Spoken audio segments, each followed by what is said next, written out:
James O'Brien, our old friend, and by friend I mean not friend, he's a briefcase wanker. Anyway, he's become the latest Hamas spokesperson, apparently. Because again, it doesn't matter how much you concede to the Hasbro mental cases, they're going to come after you regardless, okay? Doesn't matter what you say, doesn't matter if it's true, it doesn't matter if you're quoting somebody else, it doesn't matter if you're reading out a text even. You will be held responsible for any minor infringement on the otherwise totally perfect record of the Israeli government and military. Lol.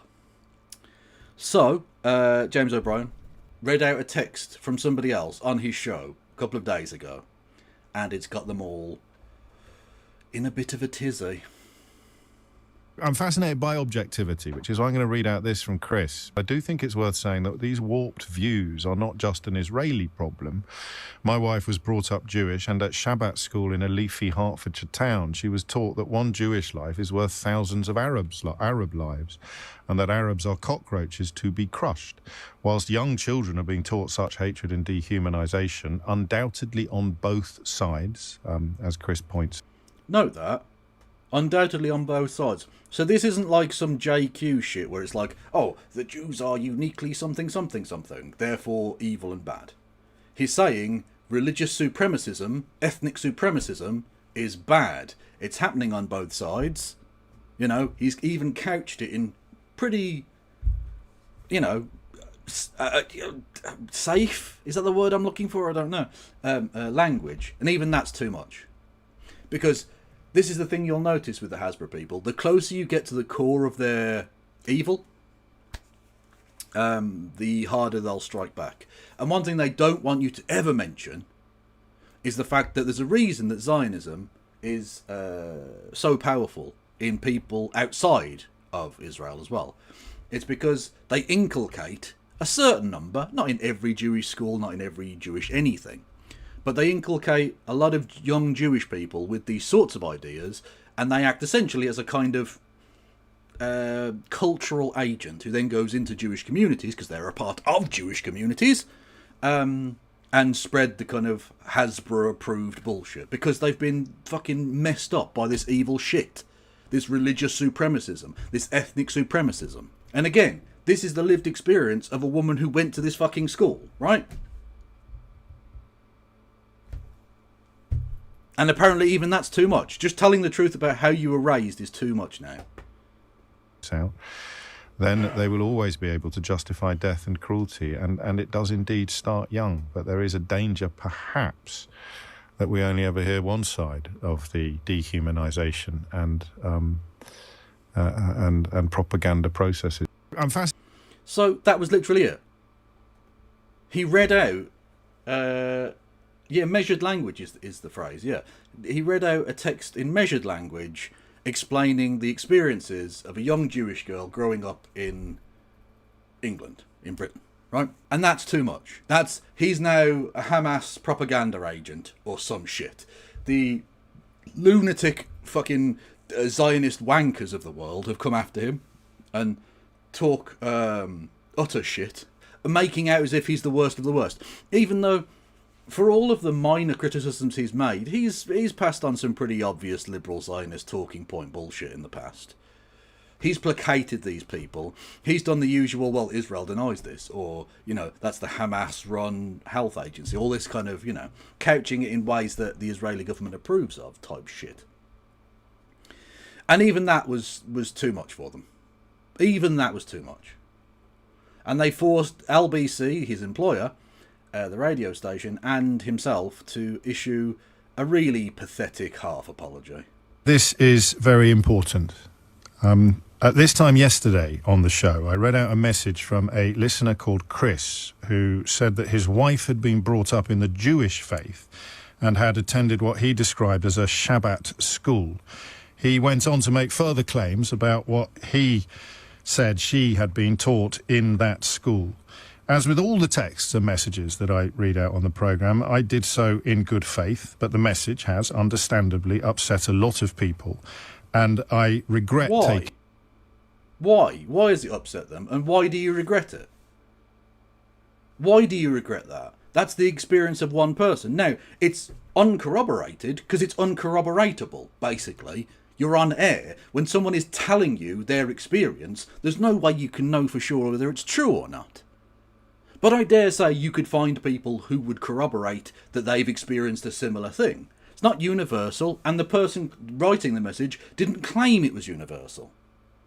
He said that there were some people outside of Israel who get raised in this ethnic supremacist way. Through schooling. Although I'm sure it goes on through other means as well. Parenting and cultural pressure from communities and from media and all sorts of things, right? But at no point did it ever claim that it was anything other than just that person's wife's lived experience. And so, why do you regret that? Like, the things that you can say and don't have to, or can have on your show and you don't have to say anything, like, apology-wise. Like, you can have on an unavowed racist, right? You can have on someone who says they want to kick out all Muslims, or even probably all Jewish people, or all black people, or all, I don't know, asylum seekers. And you wouldn't have to apologise for that. Now, you would have to obviously push back on them and offer them worthwhile arguments in retort, but you can have a person on your show say those things and you wouldn't be forced into an apology. Why is it that this, a pretty mildly put piece of cultural critique, needs to have a fucking special little, oh sorry, whoopsie, bullshit fucking thing added to it? Why? Are we at that stage? Is this the important thing? Is this the thing we ought to be focusing on? Jesus Christ, this is pathetic. This is embarrassing. Taking those unsubstantiated claims at face value, and I'm genuinely sorry for that. Why? You take other people's claims at face value, even though they are unsubstantiated, on your show every fucking day. Every caller who rings in and says some shit, you have to take it at face value, or at least in most cases, take it at face value in good faith, even though it's unsubstantiated, because it's just some random person ringing up. This is, what the fuck? I feel like I'm going mad. There's just this one thing you're never allowed to criticise, and that's the point. Actually, is you're never allowed to criticise Israel. That's just not allowed. There was a great example, actually. I'll bring it up in a second, of Ian Hislop doing his free speech warrioring. That's a very weird phrase. Warrioring. Is that a word? It is now. Ian Hislop, obviously sort of quite well known for being one of the regular captains on Have I Got News For You, he's also been the editor of the satirical magazine Private Eye here in the UK for a million years, and has been sued 9 ways to Sunday by every motherfucker for, because they're butthurt about it. Ian, very good to have you on the show. One of your readers, a guy in Leeds, picks up Private Eye, enjoys a cartoon, and just tell people listening what happened next. Well, he took a joke, which is very obviously a joke. He blew it up, put it on a placard, went on a march, and got arrested. Surprise, surprise, he was pro-Palestine. He was criticising the Israeli government and its actions, so he got arrested. On the grounds that he was a terrorist. And he tried to explain to the police that this is a joke from a satirical magazine, you know, quite sad that the police hadn't actually heard of it. That was pretty disgraceful. But then they handcuffed him, they put him in a van, they took him away, and then they let him out. I mean, this is a retired headmaster, you know. And that's the thing. They handcuff you, take you away, and then let you go. Because it's not about prosecuting you, because they know you've done nothing wrong. What it's about is stopping you from saying the no-no thing, which is Israel bad. You're not allowed to say that. You'll be arrested, taken to the police station, and released. And technically, it won't be a false arrest, because technically, under the very, very broad wording, they thought, well, it might break the law, so we played it safe. Better safe than sorry. Whereas what it is that they can't allow public anti-Israel sentiment to exist. So if you've got any opportunity whatsoever, they'll just arrest you and take you away from the thing. So it's just in this one area, criticism of Israel. It's almost as if all of our institutions have been captured by Zionists for the purpose of doing Zionism. That's it. The government have been bought and paid for. The police are acting as agents of the government, because they are obviously agents of the government to some extent, in trying to curtail and undermine pro-Palestinian activism because of a joke. Who was there not with Palestine Action, with Palestine Solidarity, Completely different, because you can't say, I support Palestine Action. You can't say it. It's illegal. You get up to 14 years in prison for saying, I support Palestine Action. You can't say it. It's not allowed. Which is, I think, is very sensible, because I always agree with the law, and I always follow the law. So I won't be saying, I support Palestine Action, ever. You won't ever hear me say it. Because it's bad and wrong.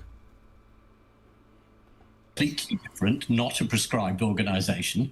And under these ridiculous rules, he ends up getting arrested. And to be absolutely clear, Ian, the cartoon doesn't say support Palestine Action or Palestine Action is a good thing. Because you can't say support Palestine Action. You can't say it. It's illegal. Anything like that. It compares two attitudes to Palestinian demonstrations. What's going on with the shooting of people queuing for food and throwing paint at an aircraft. Exactly that. It says, what sort of Palestinian actions, you see, it's a play on words, do we find acceptable? We don't find acceptable people throwing red paint at warplanes. We do find acceptable shooting people as starving in a queue for aid. That was the joke. It's a dark and brutal joke, but it's not exactly an incitement to terrorism, is it? No, it's not remotely an incitement to terrorism. And yet, the man was handcuffed and arrested for that joke. It's a joke with a point. There's a serious political point to it, obviously, but it's a joke. That's what's taking place there. And he was arrested for that. Fucking mad. So whenever you hear like these Hasbro wankers go on about you can criticise Israel, obviously. It's a liberal democracy, so on and so forth. You've got freedom of speech. You're allowed to criticise Israel. But then every time you ever criticise Israel in any way whatsoever, even in the most mild, the tiniest, most mild, soothing, couched in the most placatory language you can imagine way, it's too much, you're anti-Semitic, you're basically the Hamas fucking deputy leader at that point, you might as well be bombed. Does he have a copy of Mein Kampf in Arabic in his fucking house? Have we checked underneath to see if there are tunnels? And it is very important that I get that out there, and thank you for your attention. It is 11:49. You are listening to... Absolute cock. Absolute fucking pathetic cock. And the thing about this, the reason I bring this up, is not because I think that James O'Brien's words are the most important thing, because they're clearly not, right?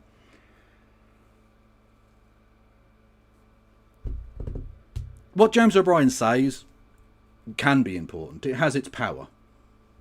It's pathetic that he's caved on this. But it's the fact that this is kind of the story right now that I find so egregious. Because we've literally got people starving to death.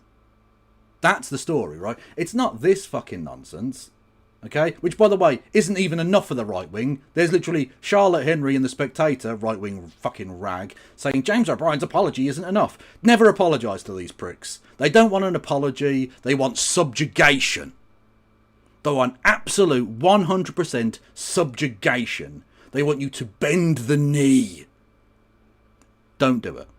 Don't fucking do it. So it's not about this shit, right? It's not about James O'Brien. It's not about this fucking dumb shit. We've got people starving to death. We've got huge sections of Palestinian society on the verge of starvation because Israel is literally blocking huge amounts of aid that's there being ready to put in there. It's not like there isn't food. There's food waiting to go in and Israel is blocking it. Israel is starving people to death. This isn't anymore just murder. It isn't even just genocide. I think we can literally begin to describe this as a new Holocaust. Right? I genuinely do. That people might think that's strong language, but I absolutely think that this is precisely what's taking place here. We're seeing much of the same mass murder taking place. There aren't gas ovens, to be sure. It's not exactly the same, but I think we're viewing a crime akin to, a crime not unrelated to the Holocaust.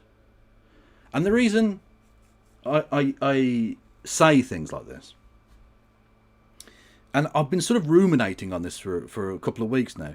Regular viewers of the channel will remember, was it last week or the week before? I forget. We were talking about genocide. And we were talking specifically, we were watching a video and responding to it, which was an idiot, doesn't matter who, denying the British genocide of the Boers in South Africa at the turn of the 19th into the 20th century. And I brought up the picture of Elizabeth Van Zyl. Now, this is the part of the video where content warning, because there's going to be some very, very difficult to look at images.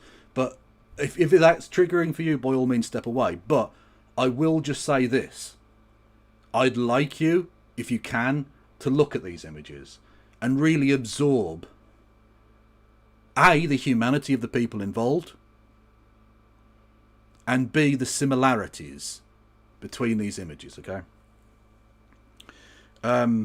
So, having been content warned, this was the picture of Lizzie Van Zyl.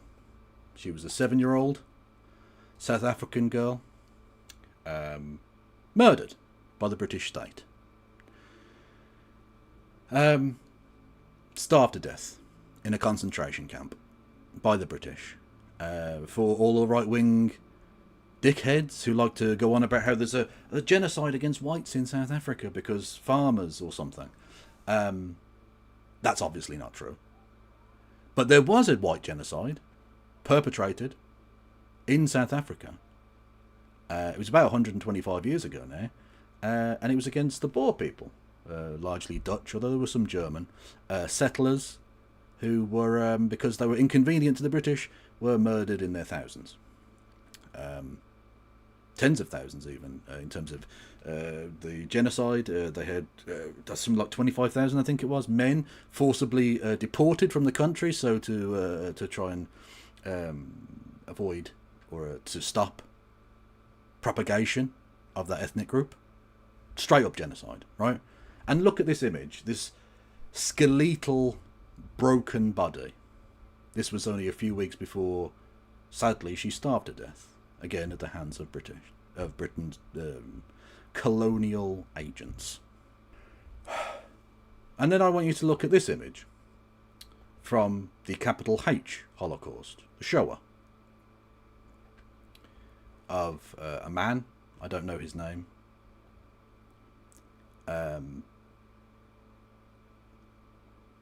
starving to death. He did technically survive. I don't know how much longer he lived. Probably not massively so, given the incredibly horrific state that he was found in.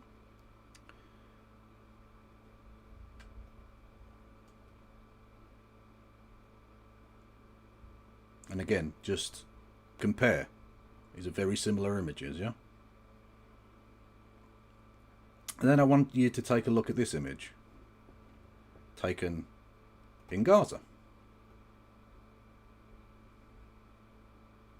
Only a few days ago. Of a young starving child.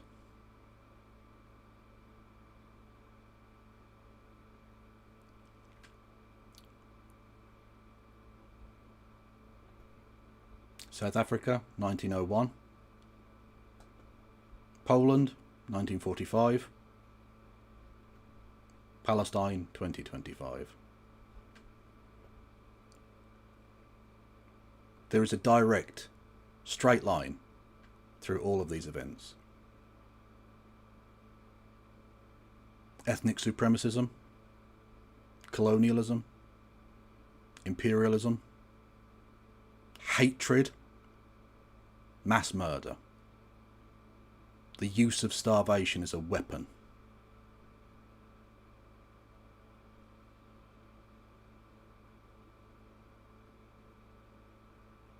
It makes you fucking sick.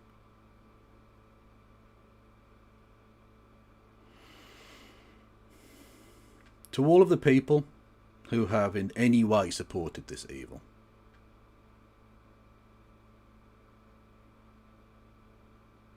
be they politicians who have actively supported it, military professionals who have actively supported it, Hasbro propagandists, liberal both sidesers, whoever you are, I want you to know that this image is a stain upon your conscience. This image is a stain upon your reputation. Forever. You will be remembered for this. You will be remembered for aiding and abetting this. This continuation. This lineage of over a century of barbarism.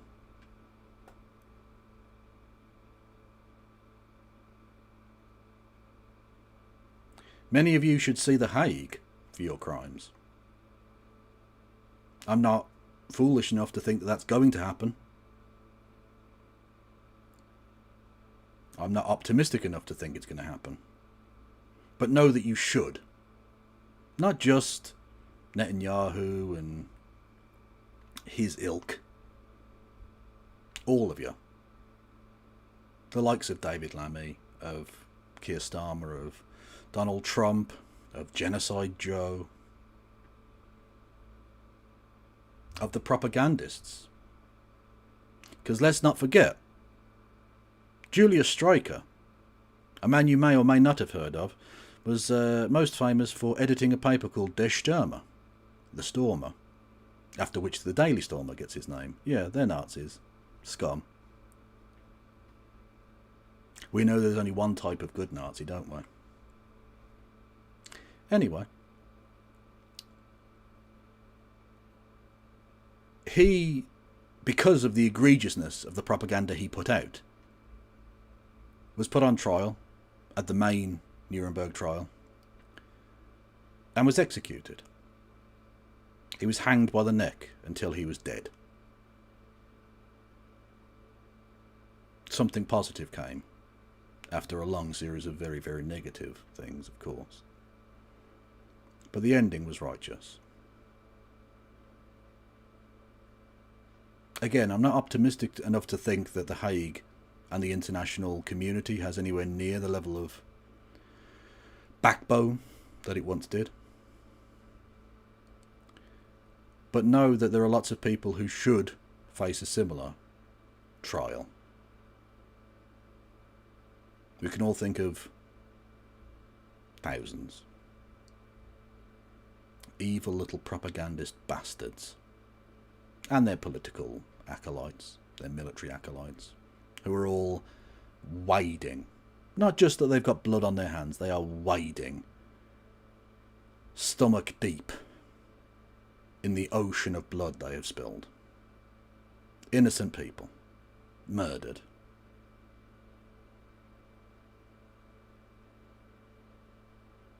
You don't have to wait for Judgment Day in order for people to judge you. I've judged you, and history will judge you. And you're fucking guilty.